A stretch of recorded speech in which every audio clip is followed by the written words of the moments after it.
My obsession with the garden and the events that take place in it began before I was familiar with that entity called consciousness. My mother taught me to read when I was very young, and she did this without telling me that there was something called the alphabet. I became familiar with words as if they were all wholly themselves, each one a world by itself, intact and self-contained, and able to be joined to other words if they wished to, or if someone like me wanted them to. The book she taught me to read from was a biography of Louis Pasteur, the person she told me was responsible for her boiling the milk I drank daily, making sure that it would not infect me with something called tuberculosis. I never got tuberculosis, but I did get typhoid fever, whooping cough, measles, and persistent cases of hookworm and longworms. I was a sickly child. Much of the love I remember receiving from my mother came during the times I was sick. I have such a lovely memory of her hovering over me with cups of barley water, that was for the measles, and giving me cups of tea made from herbs, bush, that she had gone out and gathered and steeped slowly, that was for the whooping cough. For the typhoid fever, she took me to the hospital, the children's ward, but she visited me twice a day and brought me fresh juice that she had squeezed or grated from fruits or vegetables, because she was certain that the hospital would not provide me with proper nourishment. And so there I was, a sickly child who could read but had no sense of consciousness, had no idea of how to understand and so make sense of the world into which she was born, a world that was always full of a yellow sun, green trees, a blue sea, and black people. My mother was a gardener, and in her garden, it was as if Vertumnus and Pomona had become one. She would find something growing in the wilds of her native island, Dominica, or the island on which she lived and gave birth to me, Antigua, and if it pleased her, or if it was in fruit and the taste of the fruit delighted her, she took a cutting of it. Really, she just broke off a shoot with her bare hands, or the seed, separating it from its pulpy substance, and collecting it in her beautiful pink mouth, and brought it into her own garden, and tended to it in a careless, everyday way, as if it were in the wild forest or in the garden of a regal palace. The woods, the garden. For her, the wild and the cultivated were equal and yet separate, together and apart. This wasn't as clear to me then as I am stating it here. I had only just learned to read, and the world outside a book I did not yet know how to reconcile. The only book available to me, a book I was allowed to read all by myself without anyone paying attention to me, was the King James Version of the Bible. There's no need for me to go into the troubles with the King James Version of the Bible here, but when I encountered the first book, the book of Genesis, I immediately understood it to be a book for children. A person, I came to understand much later, exists in the kingdom of children, no matter how old the person is. Even Methuselah, I came to see, was a child. But never mind that. It was the creation story that was so compelling to me, especially the constant refrain, and God saw that it was good. The God in the book of Genesis made things, and at the end of each day, he saw that they were good. But, I wondered, for something to be good, would there not have to be something that was not good, or not as good? That was a problem, though I didn't bother myself with it at the time, mainly because I didn't know how to, and also because the story had an inexorableness to it, rolling on from one thing to another without a pause until, by the end of 6 days, there were a man and a woman made in God's image. There were fish in the sea, and animals creeping on land, and birds flying in the air, and plants growing, and God found it all good, because here we are. It was in the week after this creation, on the 8th day, that the trouble began. Loneliness set in. And so God made a garden, dividing it into 4 quarters by running water through it, the classic quadrilinear style that is still a standard in garden design, and placing borders, the borders being the eternal good and evil, the tree of life and the tree of knowledge. One tree was to be partaken of, the other forbidden. I have since come to see that in the garden itself, throughout human association with it, the Edenic plan works in the same way. The tree of life is agriculture, and the tree of knowledge is horticulture. We cultivate food, and when there is a surplus of it, producing wealth, we cultivate the spaces of contemplation, a garden of plants not necessary for physical survival. The awareness of that fact is what gives the garden its special, powerful place in our lives and our imaginations. The tree of knowledge holds unknown and therefore dangerous possibilities. The tree of life is eternally necessary, and the tree of knowledge is deeply and divinely dependent on it.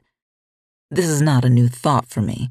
I could see it in my mother's relationship to the things she grew, the kind of godlike domination she would display over them. She, I remember, didn't make such fine distinctions. She only moved the plants around when they pleased her and destroyed them when they fell out of favor. It is no surprise to me that my affection for the garden, including its most disturbing attributes, its most violent implications and associations, is intertwined with my mother. As a child, I did not know myself or the world I inhabited without her. She is the person who gave me and taught me the word. But where is the garden, and where am I in it? This memory of growing things, anything outside, not inside, remained in my memory, or whatever we call that haunting, invisible wisp that is steadily part of our being, and wherever I lived in my young years, in New York City in particular, I planted marigolds, portulaca, herbs for cooking, petunias, and other things that were familiar to me, all reminding me of my mother, the place I came from. Those first plants were in pots and lived on the roof of a diner that served only breakfast and lunch, in a dilapidated building at 284 Hudson Street, whose ownership was uncertain, which is the fate of us all. Ownership of ourselves and of the ground on which we walk. Ownership of the other beings with whom we share this and see that it is good, and ownership of the vegetable kingdom are all uncertain too. Nevertheless, in the garden, we perform the act of possessing. To name is to possess. Possessing is the original violation bequeathed to Adam and his equal companion in creation, Eve, by their Creator. It is their transgression in disregarding his command that leads him not only to cast them into the wilderness, the unknown, but also to cast out the other possession that he designed with great clarity and determination and purpose, the garden. For me, the story of the garden in Genesis is a way of understanding my garden obsession. The appearance of the garden in our everyday life is so accepted that we embrace its presence as therapeutic. Some people say that weeding is a form of comfort and of settling into misery or happiness. The garden makes managing an excess of feelings, good feelings, bad feelings, rewarding in some way that I can never quite understand. The garden is a heap of disturbance, and it may be that my particular history, the history I share with millions of people, begins with our ancestors' violent removal from an Eden.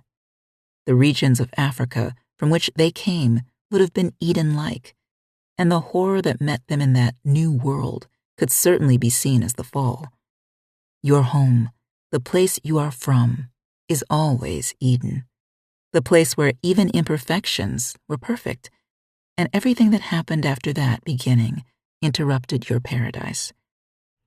On August 3rd, 1492, the day that Christopher Columbus set sail from Spain, later having a fatal encounter with the indigenous people he met in the West Indies, the world of the garden changed.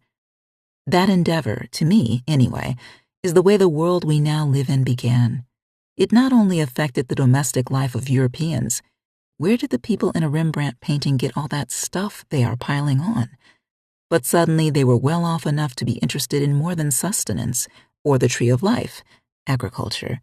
They could now be interested in cultivating the fruits of the tree of knowledge, horticulture. Suddenly, the conquerors could do more than feed themselves. They could also see and desire things that were of no use apart from the pleasure that they produced. When Cortez saw Montezuma's garden, a garden that incorporated a lake on which the capital of Mexico now sits, he didn't mention the profusion of exotic flowers that we now grow with ease in our own gardens: dahlias, zinnias, marigolds. The garden figures prominently in the era of conquest, starting with Captain Cook's voyage to regions that we now know as Australia, New Zealand, New Guinea, and Tahiti. Its aim, ostensibly, to observe the rare event of the transit of Venus. On this trip, in 1768, the first of Cook's 3 voyages around the world, he brought with him the botanist Joseph Banks and also Daniel Charles Solander, a student of Carolus Linnaeus. The two took careful notes on everything they saw. Banks decided that the breadfruit of the Pacific Isles would make a good food for slaves on British-owned islands in the West Indies. The slaveholders were concerned with the amount of time it took the enslaved people to grow food to sustain themselves, and breadfruit grew with little cultivation. And so the Pacific Islands came to the West Indies. Banks also introduced the cultivation of tea, Camellia sinensis, to India. Then there is Lewis and Clark's expedition from the Mississippi River to California. On that adventure, which was authorized by President Thomas Jefferson and was inspired by Cook's scientific and commercial interests, the explorers listed numerous plant species that were unknown to John Bartram, botanist to King George III, who ruled the United States when it was still a colony. Bartram's son, William, a fellow botanist, later wrote a book about his own explorations, which is said to have influenced Wordsworth, Coleridge, and other English Romantic poets. There now, look at that. I am meaning to show how I came to seek the garden in corners of the world far away from where I make one, and I've got lost in thickets of words. It was after I started to put seeds in the ground and noticed that sometimes nothing happened that I reached for a book. The first ones I read were about how to make a perennial border or how to get the best out of annuals, the kind of books for people who want to increase the value of their home. But these books were so boring. I found an old magazine meant to help white ladies manage their domestic lives in the 1950s much more interesting. That kind of magazine, along with a copy of Mrs. Beeton's Book of Household Management, is worthy of a day spent in bed while the sun is shining its brightest outside. But where did plants, annual and perennial, pristinely set out in something called a border, and arranged sometimes according to color and sometimes according to height, come from? Those books had no answer for me. So one book led to another, and before long I had acquired and read so many books that it put a strain on my family's budget. Resentment, a not unfamiliar feeling relating to the garden, set in. I began to refer to plants by their Latin names, and this so irritated my editor at this magazine, Veronica Gang, that she made me promise that I would never learn the Latin name of another plant. I loved her very much, and so I promised that I would never do such a thing, but I did continue to learn the Latin names of plants, and never told her. Betrayal, another feature of any garden. How did plants get their names? I looked to Linnaeus, who, it turned out, liked to name plants after people whose character they resembled. Mischievous, yes, but not too different from the doctrine of signatures, which attempted to cure diseases by using plants that resembled the diseased part of the body. I was thinking about this one day, stooped over and admiring a colony of Jeffersonia diphylla, whose common name is twinleaf. Jeffersonia diphylla is a short woodland herbaceous ephemeral, whose leaf is perforated at the base so that it often looks like a luna moth, but the two leaflets are not identical at the margins, and each leaf is not evenly divided. The margins undulate, and one leaflet is a little bigger than the other. But isn't Thomas Jefferson, the gardener, the liberty lover, and slave owner, often described as divided? And isn't it appropriate that a plant such as the twinleaf is named for him? The name was bestowed by one of his contemporaries, Benjamin Smith Barton, who perhaps guessed at his true character. It was through this plant that I became interested in Thomas Jefferson. I have read much of what he wrote and have firm opinions about him, including that his book, Notes on the State of Virginia, is a creation story. It was only a matter of time before I stumbled on the plant hunters, although this inevitability was not clear to me at all. Look at me, my historical reality, my ancestral memory, which is so deeply embedded that I think the whole world understands me before I even open my mouth. A big mistake, but a mistake not big enough for me to have learned anything from it. The plant hunters are the descendants of people and ideas that used to hunt people like me. The first one I met, in a book, of course, was Frank Smythe. No one had ever made me think that finding a new primrose or a new flower of any kind was as special as finding a new island in the Caribbean Sea when I thought I was going to China to meet the Great Khan. A new primrose is more special than meeting any conqueror, but Smythe gave me more than that. I noticed, when reading his accounts, that he was always going off on little side journeys to climb some snow-covered protuberance not so far away, and then, days later, returning with a story of failure or success at reaching or not reaching the peak, and that, by the way, he had found some beauty of the vegetable kingdom on the banks of a hidden stream, which would be new to every benighted soul in England. But his other gift to me was the pleasure to be had in going to see a plant that I might love or not, growing somewhere far away. It was in his writing that I found the distance between the garden I was looking at and the garden in the wilderness, the garden cast out of its Eden which created a longing in me, the notion of to go and to see. Go see. I end where I began, reading, learning to read, and reading books. The words a form of food, a form of life, and then knowledge. But also my mother. I don't know exactly how old I was when she taught me to read, but I can say for certain that by the time I was 3.5, I could read properly. This reading of mine so interfered with her own time to read that she enrolled me in school. But you could be enrolled in school only if you were 5 years old, and so she told me to remember to say, if asked, that I was 5. My first performance as a writer of fiction? No, not that at all. Perhaps this, the first time I was asked who I was. And who am I? In an ideal world, a world in which the tree of life and the tree of knowledge stand before me, before all of us, we ask, who am I? Among the many of us not given a chance to answer is the woman in the library in St. John's, Antigua, 2 large rooms above the Treasury Department, a building that was steps away from the customs office and the wharf where things coming and going lay. On that wharf worked a stevedore, who loaded onto ships bags of raw sugar en route to England, to be refined into white sugar, which was so expensive that we, in my family, had it only on Sundays, as a special treat.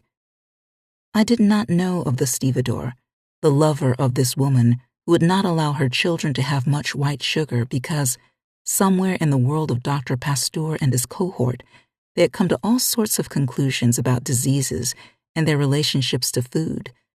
Beriberi was a disease my mother succeeded in saving me from suffering. Her name was Annie Victoria Richardson Drew, and she was born in a village in Dominica, British West Indies.